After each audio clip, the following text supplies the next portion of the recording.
Hello, Peter Greenlaw here. Welcome to my TikTok channel. I'm the founder of the New Health Conversation, which I think we sorely need. I also discovered the TDOS syndrome, which stands for toxicity driven by nutritional deficiency, causing us to be overweight and stress. Both are registered trademarks with the U.S. Patent Office. I've already written 4 best-selling books, all with medical doctors. I've done 1,500 lectures around the world. I've been on PBS 20 times, and I've appeared on the 4 biggest daytime markets in America. But with all that said, I want to be very clear, as I always am. I am not the expert. I never claimed to be the expert, but I did become an expert on the experts. You see, for 20 years, I've absolutely had the privilege to work with some of the greatest minds in medicine, oncology, molecular biology, genetics, and nutraceutical chemistry. And what they taught me is everything that the New Health Conversation is going to be about. It's not what you're going to hear on the mainstream media. It's going to be the absolute only based on science. We don't have any celebrities, athletic endorsements, doctors. I mean, if they're coming on with hard evidence, not opinions, not hearsay, et cetera. So I just wanted to come on and I wanted to go over this big controversy around intermittent fasting, okay? It's been a really big buzzword, okay? The challenge with it is that the scientific evidence shows that the only thing that happens on intermittent fasting is you're basically on a diet. And in the clinical studies that have been proven, the weight loss was almost identical. Whether you did intermittent fasting, whether you did caloric restriction, it didn't matter what the diet was at the end of the day. But the problem with all of these things in the long run, based on the scientific evidence now, is that the only thing you're losing on these programs is your lean muscle mass.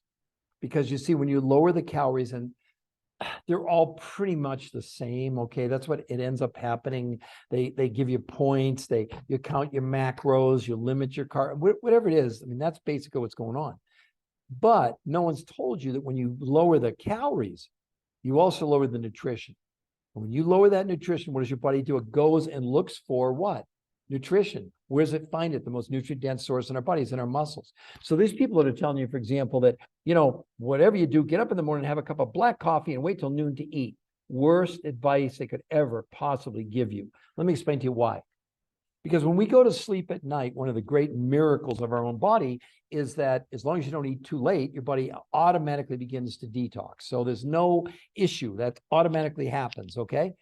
But in the process while we're sleeping of basically creating growth hormone, and they call it taking the garbage out, which is a fancy term for something called autophagy, which means the body gets rid of the dead cells while we're sleeping and a lot of other things. It's automatic.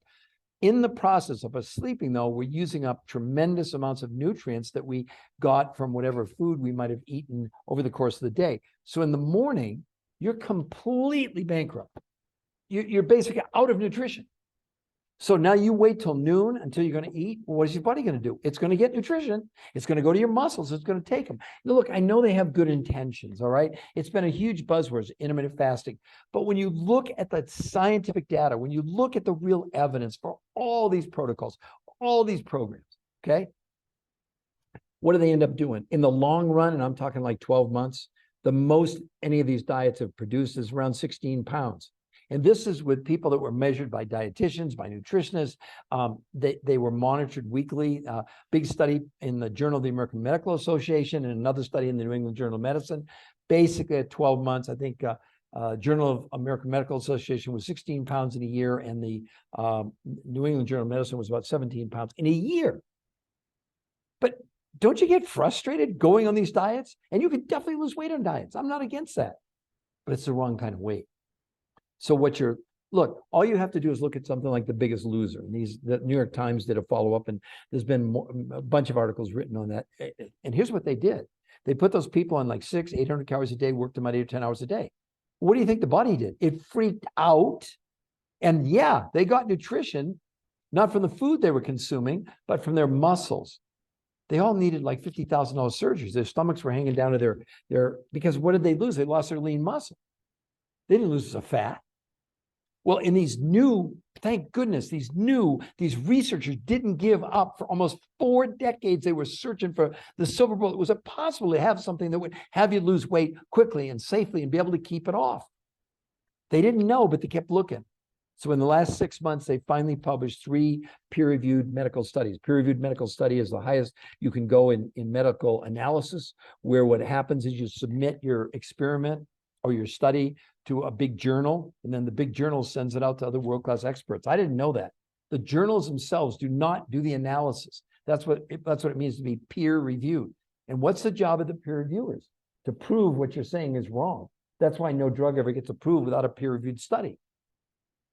And I'm going to say unequivocally that whatever diet you're on, whatever nutrition, supplement, whatever program, none of them have on their own peer-reviewed medical studies. Period. Doesn't happen. The studies that were done independently by the Journal of the American Medical Association and the New England Journal of Medicine. And you make your own determination that people lost 16 pounds in a year and they lost lean muscle. And they didn't really impact one of the major reasons to do this, and that's to combat what's called being metabolic unhealthy. If you have 3 of these 5 factors, CDC says you're metabolic unhealthy: overweight, high blood pressure, high blood sugar, high cholesterol, high triglycerides. In these clinical studies that were published, with 80% women, 20% men, no one was allowed to exercise. In the first month, all 5 of those factors went down dramatically. And yet people lost in a month 16 pounds on average that took a year on any other diet. At the same time, with no exercise, they weren't allowed to exercise because they didn't want that to be an outlier. They gained between 6 and 8% lean muscle mass. You be your own judge. I would invite you to go to our website. It's called R2M Protocol.com, R2M Protocol.com, and see for yourself. The only thing there is real scientific evidence. No sales stuff, no gimmicks, no infomercials. And you will see before and after pictures. You will think we photoshopped them. We didn't. Most people, honest to goodness, men and women lose as much weight in 4 days as in 8, 10, 12 weeks of dieting. They can't believe it. They're shocked. Every day I get the phone calls. Is this real? Is my scale broken? I'm not making that up. So I just think that's one of many. But intermittent fasting, nothing wrong with it.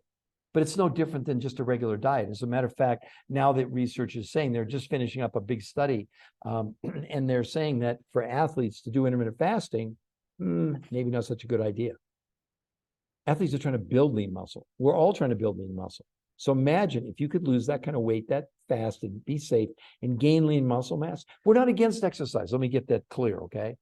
All we're saying is they didn't want that exercise as part of the peer-reviewed studies to be an outlier. So I hope this has been helpful, and I look forward to you following, sharing, liking our TikTok channel, because we want to impact as many people as we possibly can. So have a great rest of your day wherever you are.